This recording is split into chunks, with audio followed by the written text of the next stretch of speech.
আজি এটা পুনৰ নতুন ভিডিঅ'লৈ সকলোকে আদৰণি জনাইছোঁ। আজি ভিডিঅ'টোৰ মূল বিষয়বস্তু হ'ল ইংৰাজী লেটৰ ব্যৱহাৰ অসমীয়াত।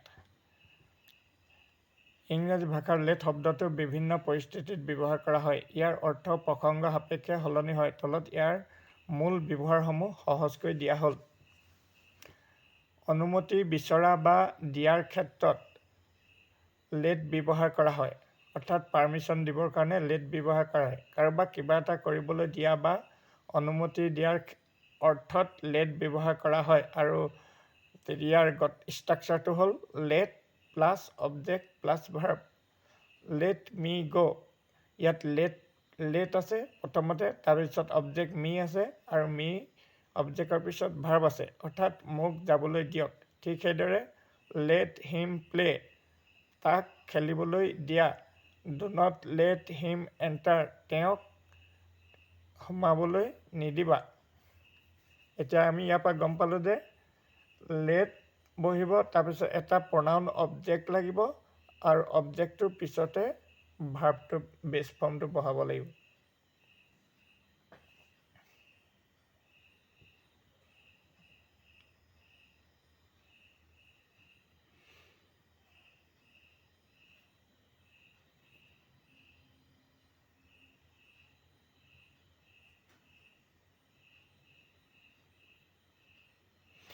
প্ৰস্তাৱ দিয়াৰ ক্ষেত্ৰত, প্ৰপ'জেল বা ছাজেশ্যন দিয়াৰ ক্ষেত্ৰত লেটছ আছ ব্যৱহাৰ কৰা হয়।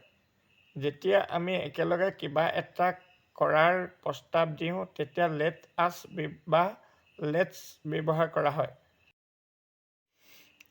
লেটছ গ' ফৰ এ ৱাক, ব'লা ফুৰিবলৈ যাওঁ। অৰ্থাৎ লেটছ, প্ৰথমতে লেটছ আহিব, তাৰপিছত ভাৰ্ব আহিব, তাৰপিছত কামটো আহিব। অৰ্থাৎ লেটছ গ' ফৰ এ ৱাক, ব'লা ফুৰিবলৈ যাওঁ। লেটছ হেভ লাঞ্চ, ব'লা দুপৰীয়া আহাৰ খাওঁ। লেটছ ষ্টাৰ্ট দ্য ৱৰ্ক, ব'লা কামটো আৰম্ভ কৰোঁ। অৰ্থাৎ আমি যেতিয়া সমূহীয়াভাৱে কিবা এটা প্ৰস্তাৱ লওঁ, কেইজনমান আমি ধৰা বহি আছিলোঁ আৰু আমি তেতিয়া কৈছোঁ যে লেট আছ গ' ফৰ এ ৱাক, অৰ্থাৎ ব'লা আমি খোজকাঢ়িবলৈ যাওঁ, এনেকুৱা অৰ্থত সমূহীয়া প্ৰস্তাৱত।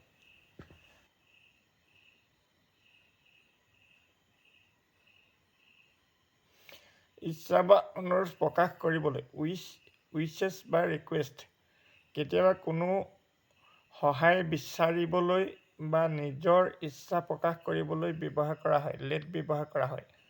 লেট মি হেল্প ইউ, মোক আপোনাক সহায় কৰিবলৈ দিয়ক।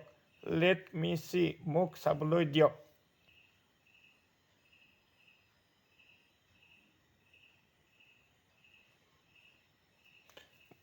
যেতিয়া মনৰ ইচ্ছা বা অনুৰোধ প্ৰকাশ কৰিম তেতিয়াও লেট ব্যৱহাৰ কৰা হয়।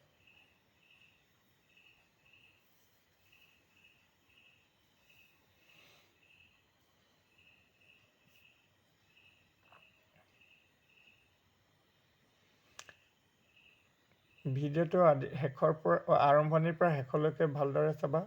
বন্ধু বান্ধৱীসকলক লাইক কমেণ্ট শ্বেয়াৰ কৰিবলৈ নেপাহৰিবা।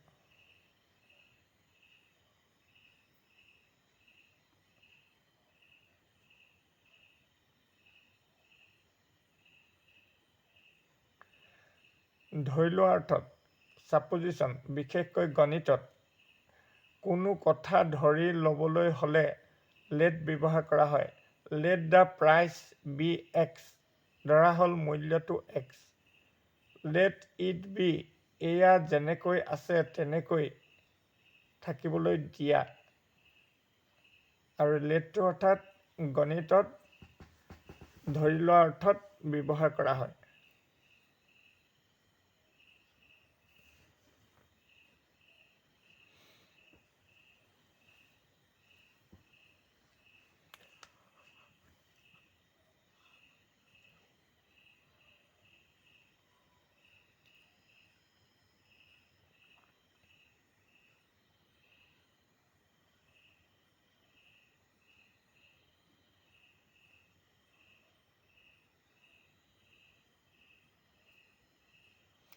মন কৰিবলগীয়া কথা, লেটৰ পাছত সদায় প্ৰনাউনৰ অবজেক্টিভ ফৰ্ম ব্যৱহাৰ কৰা হয়, যেনে মি, আছ, হিম, হাৰ, দেম।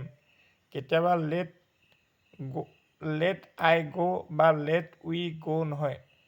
কেতিয়াও late I go, late we go, অৰ্থাৎ ছাবজেক্ট। লেটৰ পিছত কেতিয়াও ছাবজেক্ট ব্যৱহাৰ কৰা নহয়। লেটৰ পিছত সদায় অবজেক্টিভ ফৰ্মহে ব্যৱহাৰ কৰা হয়। এইটো মনত ৰাখিবা। আৰু অবজেক্টিভ ফৰ্মটো হ'ল প্ৰনাউন, যেনে আই, মি, ইউ, চি, হাৰ, হি, হিম, দে, দেম, এনেকুৱা। দেটো হ'ল ছাবজেক্ট, দেমটো হ'ল অবজেক্ট। ঠিক সেইদৰে আইটো ছাবজেক্ট, মিটো অবজেক্ট। এই মি অবজেক্টিভ ফৰ্মটো ব্যৱহাৰ কৰা হয় ইয়াত।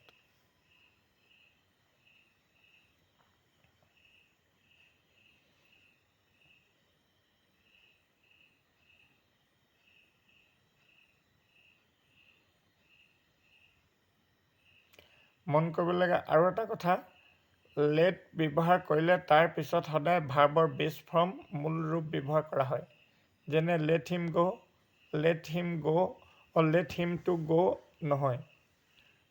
অৰ্থাৎ য'ত আমি যেতিয়া লেটেৰে কোনো এটা বাক্য আৰম্ভ কৰিম, তাৰ ভাৰ্বৰ বেছ ফৰ্মটো বহাব লাগে, লেট হিম গো। কিন্তু